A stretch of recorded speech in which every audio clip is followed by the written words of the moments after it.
As you guessed, she's going to be a Category 3 hit. And since it's very important that we don't let her know that we know, both the dispatcher and the officer need to make sure she doesn't hear the radio traffic. 217, is your radio secure? Stand by. If I could ask you to wait right here, please. Sure.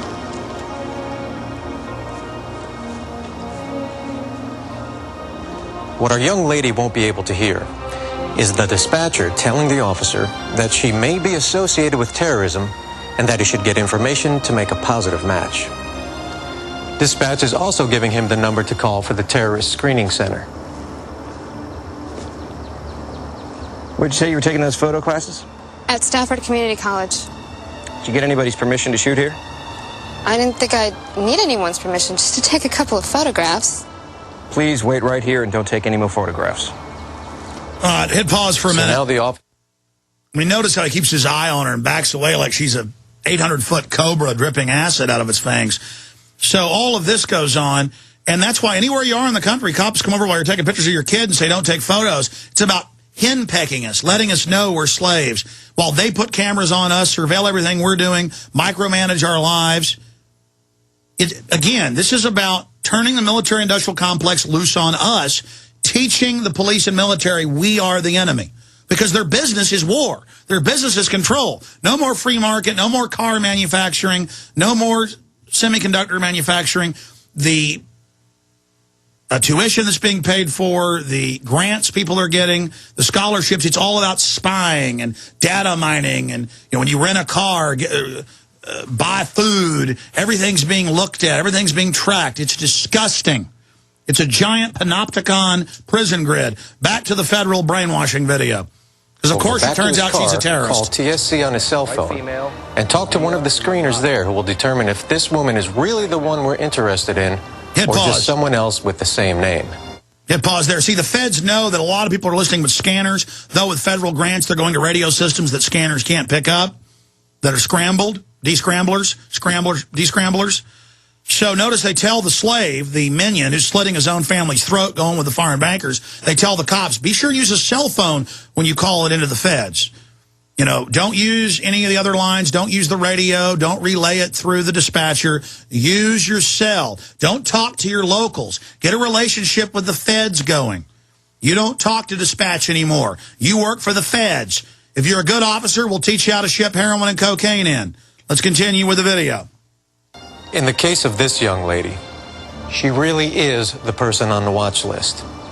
And TSC has asked him to get more info on her without letting her know that we're interested. Let's see how he handles it. Ma'am, this is government property, and I'm afraid I'm going to have to ask you to leave. Why? I'm not hurting anything. The park manager doesn't want anyone down here, and I need you to leave with me. Well, sure, officer. I didn't think this would be such a big deal, just taking some photos. It's a liability thing. The bureaucrats are afraid that you'll stub your toe on the property and sue. Look, we got 40 minutes left. I want to take a few phone calls. I also want to go through some of the history of provocateurs and government staging terror and what's happening with the militia movement right now, how the establishment is desperate to provocateurs some violent action. That's all coming up after this quick break. In the final 40 minutes, Infowars.com's the website. Direct to you and in your face.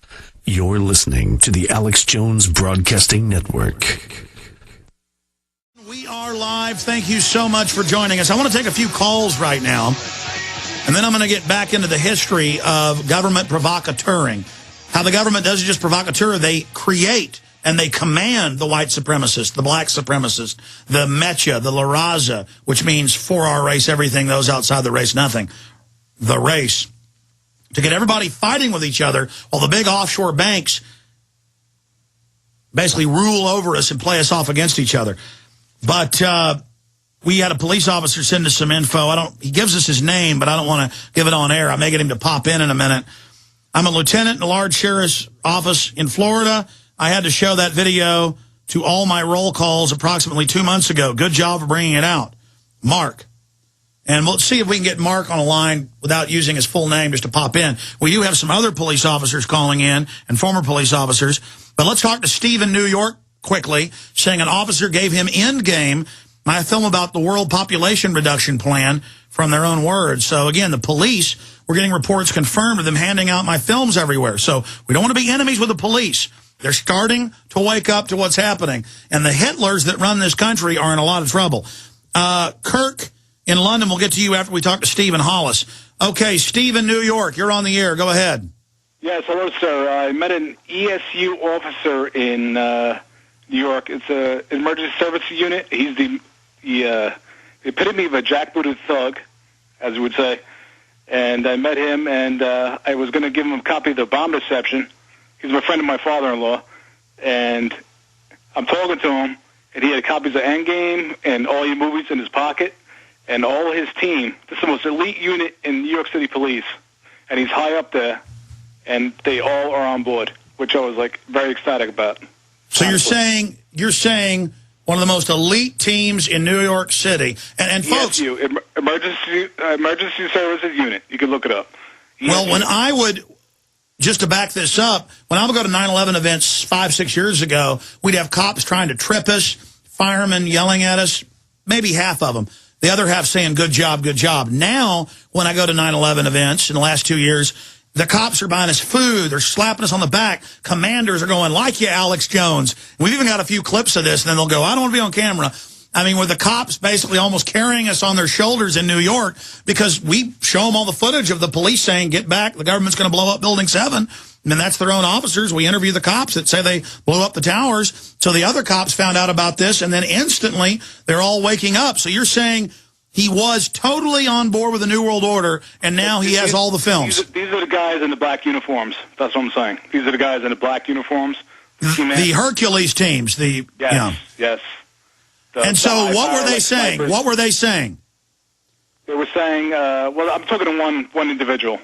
But I mean, you were saying that he was saying the whole unit's away. He's a high-ranking officer in that unit. That's all I'm saying. But his team is on board, and I was trying to give him. I tried to approach him very softly because I didn't know how he came out. So give him like popping the bomb reception. He's got Endgame. He's got Road to Tyranny in his pocket. He's giving it to me.